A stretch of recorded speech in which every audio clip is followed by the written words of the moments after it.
Well, if you've been with us for the past month, we've been doing kind of a flyover of the book of Proverbs in the month of June. So we're taking kind of a 30,000-foot view of the book of Proverbs, and we're kind of highlighting different themes and different things like that. And Proverbs it's a proverb, and a proverb is this short, sticky, memorable truth that's just loaded with meaning.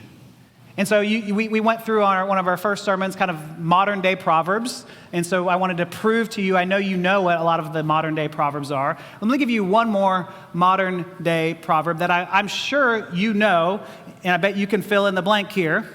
Sticks and stones may break my bones, but...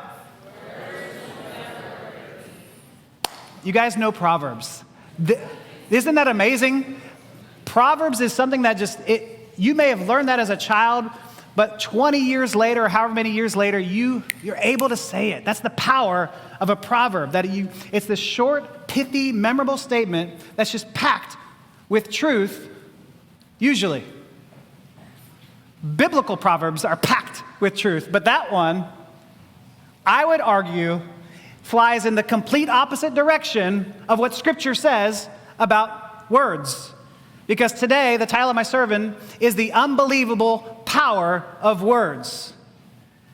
That sticks and stones may break your bones, but words will never hurt me. You know that is not true. You know that words have hurt you. So you know how deeply painful it can be. Let me talk about how impactful words can be. In the positive sense, how many people, raise your hand, know your name? Should see every hand here. Keep your hands up if you know the meaning behind your name, where it came from. Okay. Someone keep a hand up if you know there's a story behind their name. Not just the meaning, but like a story. Yeah? Okay. Kevin, in one sentence, what is the story of your name?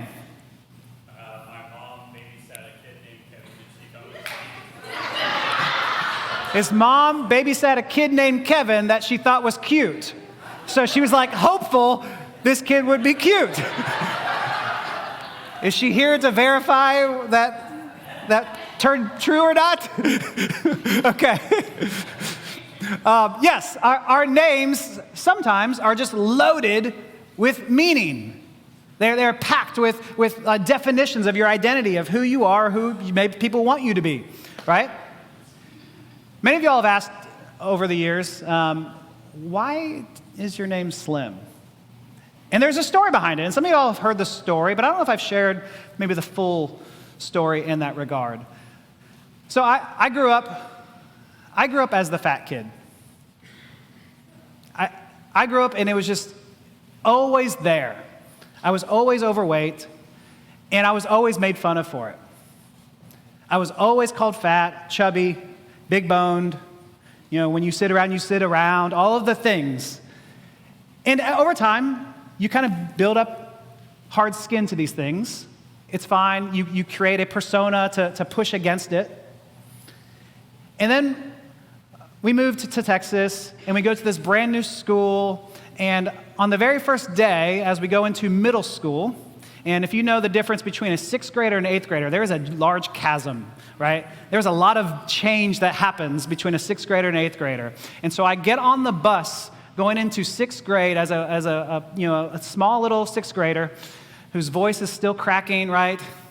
And I get on the bus, and on the bus there is a hierarchy of where you can sit. And who sits in the back is who? The 8th graders. Yeah, that's right. The cool kids. And only you're cool if you're in 8th grade. And so 8th graders sat in the back, and then it kind of progressively went up to the front where it was just the leftovers for the 6th graders. And so I get on, and I'm sitting in the front. And on the very first day of school, there's this 8th grader who is mooning the people, other cars as we were driving. Very first day of school. Like, parents are probably so proud, right? And so the bus driver sees this and goes, "Hey, come sit up to the front." And so then he gets called up to the front, and he gets to me, and he goes, "Move over." And I was like, yes, sir. However may I help you?" He's like, "Gosh, scoot over." I'm like, "Sorry." He's like, "Man, you are so fat." I'm like, "I'm sorry. Whatever you need, I'll try to give some more space." Just like, I am so scared of this guy. And he's like, "Man, you are so fat. I'm going to start calling you Slim.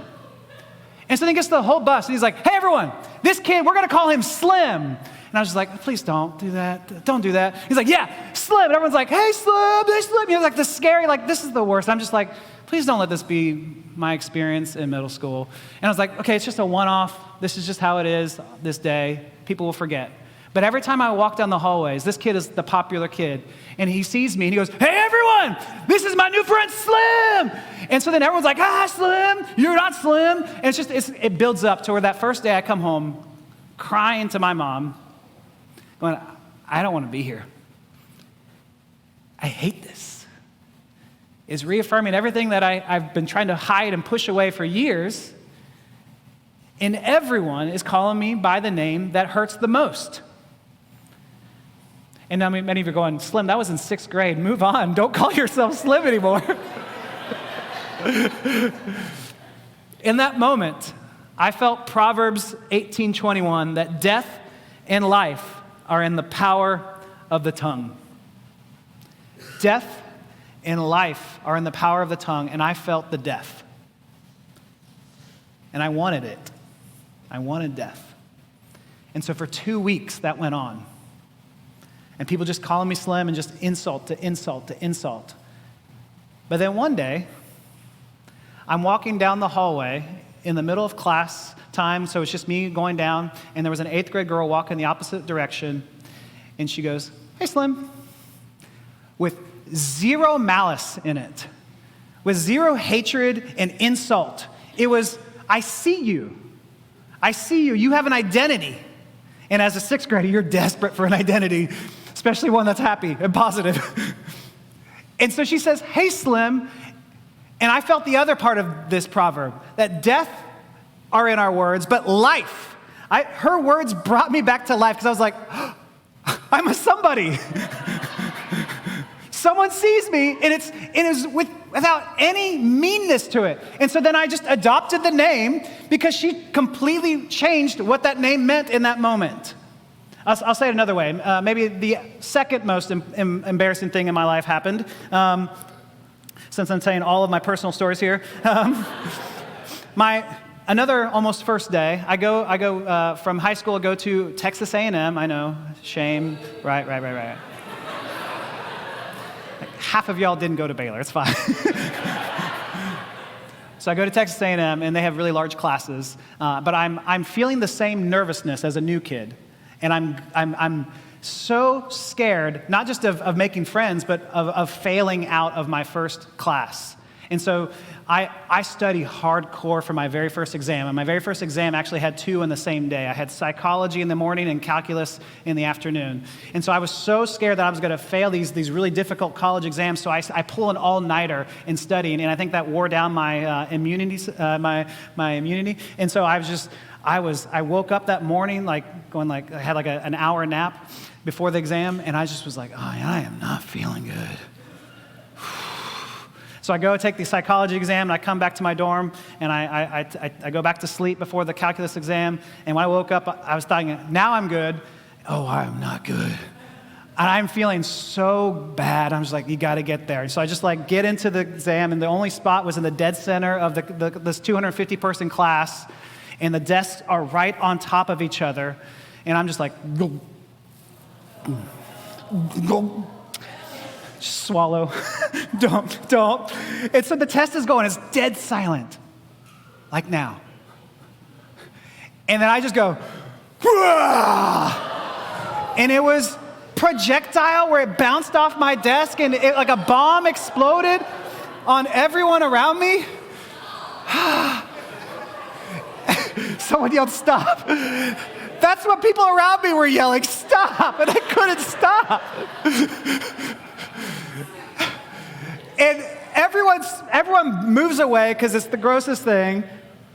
Everyone, in this moment, I'm just like, oh no, this is who I've become. I'm the kid who's forever going to be known as the kid that threw up in this class. I'm going to have to transfer schools. I felt so alone. I had a hat on that I just covered my face. I was like, I just sat in it I don't know what to do. Oh. But everyone moved away except for this one woman who stayed, and she sat right next to me, probably had it on her, and just had her hand on my back and just said, "It's going to be okay. It's going to be okay." What she said did not change the fact of what just happened. It already short-circuited my TI-85 calculator. Like, it did not work anymore. They made me still take the test, weirdly. Get a new one. We'll talk about that later. But what she said didn't change the subject right there. But in that moment, she brought me back to life.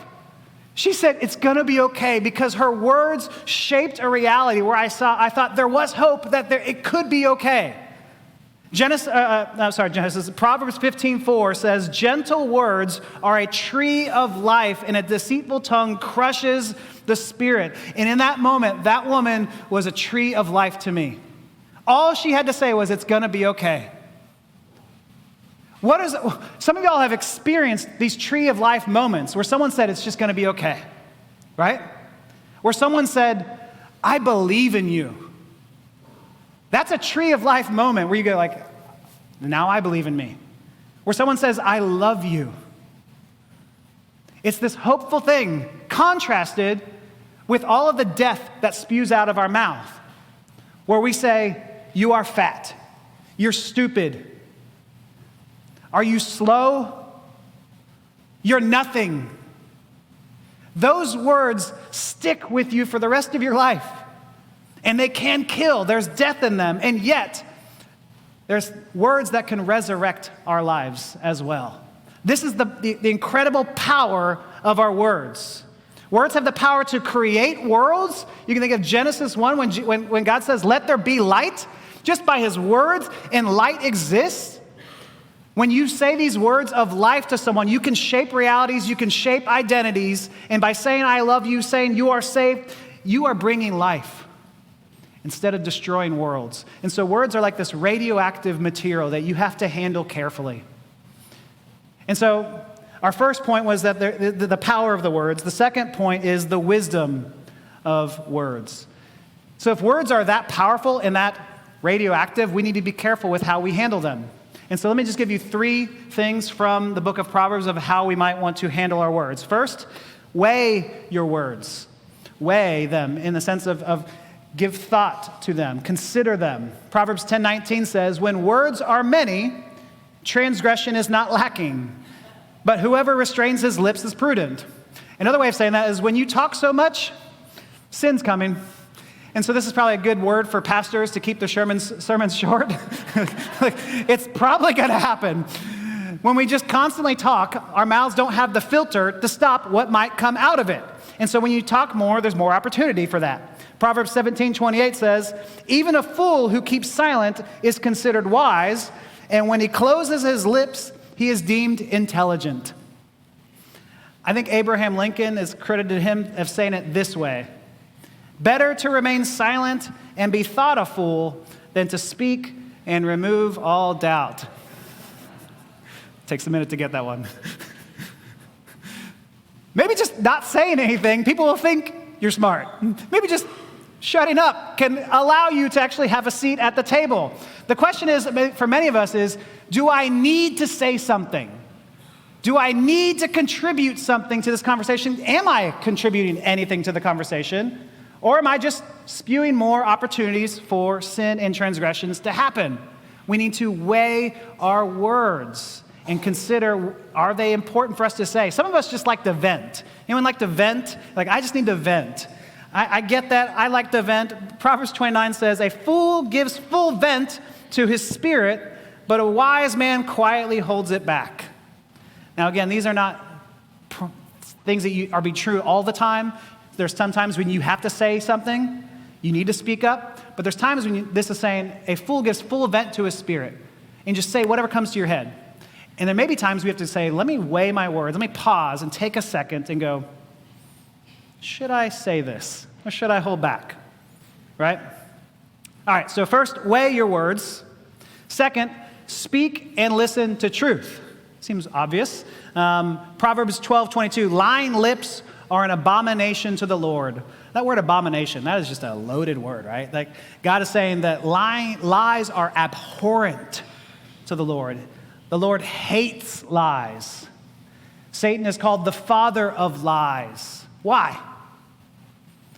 Because when we speak the truth with one another, we are allowing for intimacy and community and communion. However painful the truth might be, you're saying we are in this together and speaking truth. And when we lie, we break that trust we have with one another, and it kills the intimacy. It kills communions. It kills families. It kills churches. It kills nations. And so lies are abhorrent to the Lord because it's what the devil does and constantly lies. But what is wild here is that we're not just supposed to speak the truth, we're also supposed to only listen to the truth. Look at Proverbs 17:4. A wicked person listens to deceitful lips. A liar pays attention to a destructive tongue. This was new to me, and I was reading through Proverbs. It's not only you're a liar if you lie. Proverbs is telling us you are a liar if you listen to lies. That means we need to be very careful with what we listen to. Is that person lying to you a lot? Then maybe we don't give them a hearing. Is that cable news network proven to have lied to you? It is obvious that is now making us a liar because you're giving an opportunity to be persuaded by the lies. So we have to turn it off and say, let me weigh the words of others to consider all of this. Because if we keep listening to lies and we keep allowing the lies to come and to stay in our midst, what you permit, you promote. And we are allowing that to take hold as the truth, and we now no one knows what truth is. So, weigh your words, speak and listen to truth, but then lastly, be gentle with your words. Now, this one feels like the hardest for every single one of us, because the minute someone says, you're an idiot, what's your response? You're an idiot. That's right. No, you're an idiot. You shut up. If someone says you're dumb, you say you're dumb, or you escalate and go, no, your mom's dumb. Like you bring it high. Not you. We're good. We're good. We're good?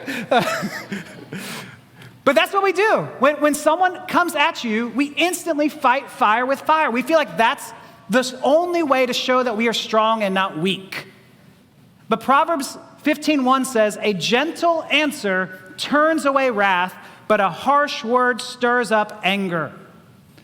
A gentle answer turns away wrath, but a harsh word stirs up anger. And so when someone says you're dumb and you respond back to you're dumb, it's continuing to escalate things. This is why wars that never end. Because it's not just a harsh word that's being said to one another, it's the harsh action. And so no wonder that these wars continue to go back and forth to where people start wondering, like, I don't know originally why it began, but I know that they did it last. And they did it last because they did it last. And they did it last because they did it last. And it's just this constant back and forth that's continuing to perpetuate war. Because a harsh word stirs up anger. The best example I can give for this is this great holiday that we just recently celebrated, Juneteenth. You guys, we celebrate Juneteenth here at Mosaic. We want to celebrate as much as possible. You guys probably know the story behind Juneteenth, right? We have a country that began in slavery, began in greed, and to justify the enslaved people to be treated as cattle, to be treated as property, to be treated as just a workforce and 3/5 of a person, and the ugliest, most heinous things being treated to them was all because of greed, as Malcolm's book would go. So go get this book, right? But then we fought a war over this. So you had abolitionists arguing this is not right. You had abolitionists saying, no, all people are created in the Imago Dei, fighting this truth. And then you have this civil war that blossoms, that burgeons, right? And then at the end of the Civil War, people were willing to fight to the death to say, no, these people can be treated as slaves. And surprise, at the end of the Civil War, when Abraham Lincoln, on January 1st, 1863, says the Emancipation Proclamation that all enslaved people are free, surprise, it didn't fix things. In fact, it took 2.5 years for that proclamation to even be made to the shores of the beaches of Galveston on June 19th, 1865. 2.5 years. 2.5 years for people to be told you're free, to actually hear that they're free. And so you imagine what people in Texas did for those 2.5 years to get the most out of their workforce and the atrocities and all that could have happened. And you think now that Juneteenth happened, everything is going to be okay? Well, big surprise, it didn't. This is where we have Jim Crow's laws, and this is where we have lynchings, and we have the 13th Amendment and convict leasing. Things didn't change because of the war stopped it. No, a harsh word stirs up anger, but a gentle answer turns away wrath. And things didn't actually change in our nation until you had the civil rights movement and people speaking a gentle word to a very violent mob and a very violent nation who said, you are nothing, and would spit at you. And in that nonviolent reaction, Martin Luther King Jr. changed the way the whole world saw this issue. He allowed for the world to go, this was wrong. We've been on the wrong side of history on this. We need to change. The gentle answer turned away the wrath of a nation. And so when people yell at you and spit venom at you, the natural response is to spit venom back, but it's just going to stir things up. But a gentle answer is going to turn away that wrath. Now, do I say all this just so you can be effective in convincing people to your arguments? Well, yes, it is effective. Otherwise, I wouldn't be saying these things. I don't think this is true here. But that's not why we say this. No, in fact, it is impossible for you to love God and to belittle other people. Let me say it again. It is impossible for you to love God and to belittle other people. We said this in the confession this morning in James 3. Where he says, with the tongue we praise our Lord and Father, and with it we curse human beings who have been made in God's likeness. Out of the same mouth come praise and cursing. My brothers and sisters, this should not be. He goes on to prove that it cannot be, not just it should not be. And he says, can fresh water and salt water come from the same spring?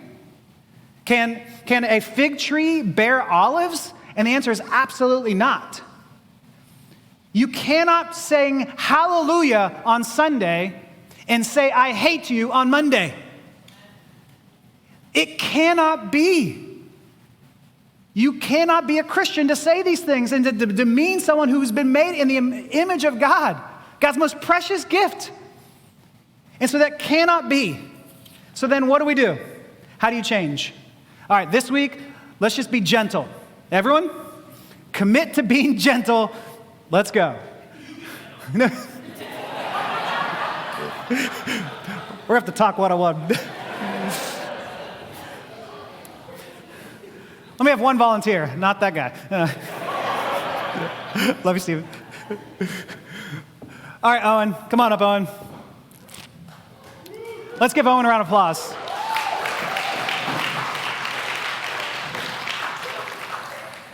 You okay? All right, Owen, you may not know what we're going to do here, although you may. He was on the youth camp, and I used this illustration at the youth camp. Let's step away from this. All right, I have a cup of water here, Owen. I just need you to slap this water, and not out of my hand, but just slap the cup of water. All right? 1, 2, 3. Let's give Owen a round of applause.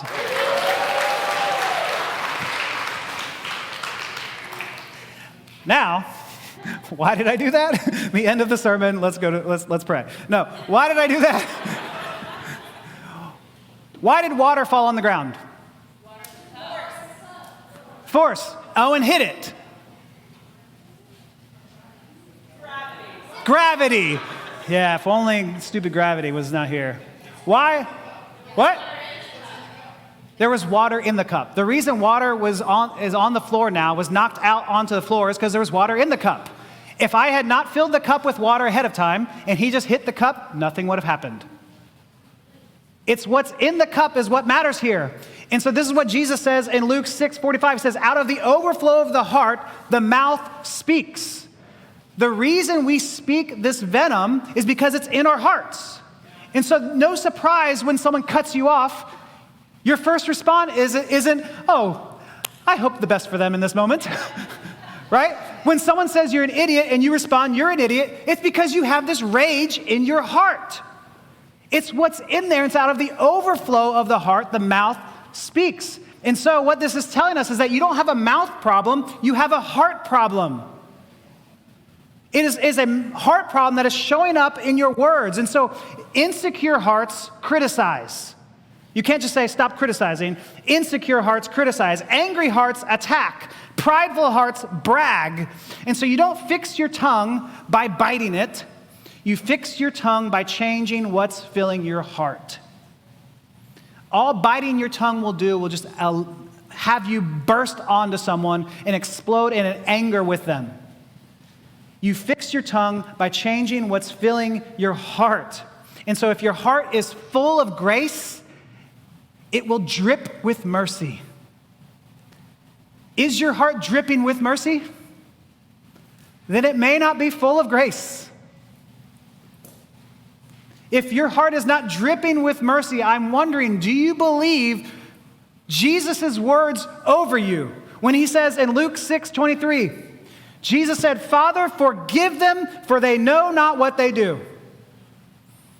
Do you believe that Jesus has actually forgiven you? We believe that God said, let there be light. We believe that's true.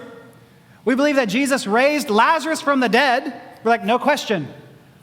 Do we actually believe with the same certainty of those two events what he says on the cross, Father, forgive them, for they know not what they're doing? I think many of us like to think, I need to clean up before I get forgiven. He's dying on the cross. People are actively murdering him, and he offers forgiveness then. If you don't believe him then, when will we believe him?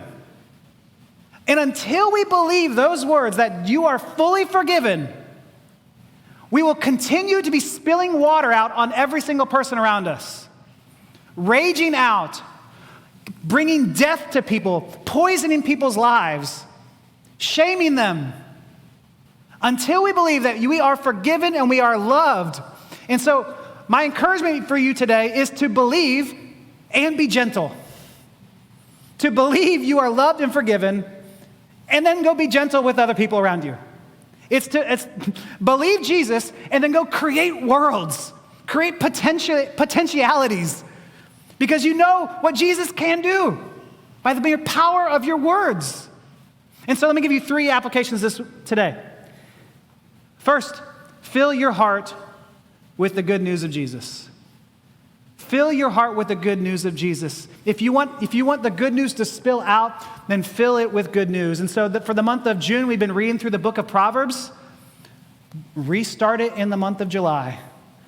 Read through Proverbs again. If you said, well, some of us are reading through the book of Proverbs, I never got around to that. Start it in July. So on July 1, you read Proverbs 1 and go through it. As you fill your mind with the good things, it will drown out the bad things, right?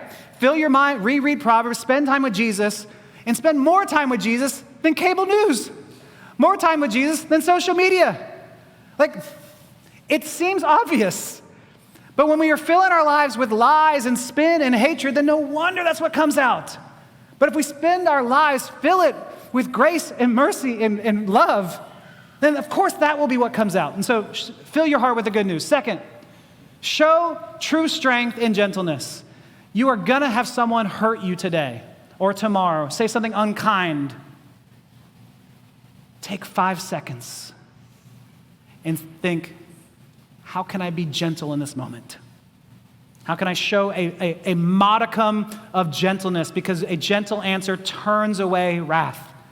And then lastly, give life and encourage 3 people today. Today. Every day.